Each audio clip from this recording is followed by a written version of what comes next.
100%, 100 pesos ang binigay sa akin.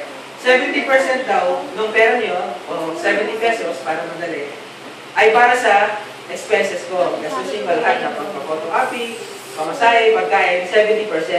Yung 20% ay para sa savings. Bali, for emergency purposes. Bali, 70 plus 20, 90%. At yung 10% daw, para daw sa Panginoon. Nagulat ako kasi, sabi ko gano'n, ang ibang iniisip ko kung anong magiging sistema niya, paano maging isang mayaman.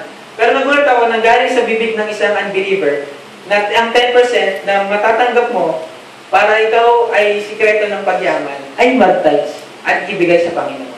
Yun ang ano. Totoo po ito, hindi ko ngayon na yun po ang ginagawa niya. Kung hindi naman niya daw na ibibigay sa Panginoon, ibinibigay niya sa charity, yun ang sabi niya. At alamin natin, ano ba yung tithes? Siyempre, yung tithes, alam naman po natin yung lahat, ang tithes ang 10% ng matatanggap natin ng ating income. At ito ay sa Tagalog, ika-10. At yung shortcut, ika-po. Yung shortcut na ika-po. Kasi times ika-10. Yun yung ginagawa. Kaya ang shortcut na ika-po ang lagi natin narinig. Ngayon, mag-aaralan po natin. Sabi nila, ng mga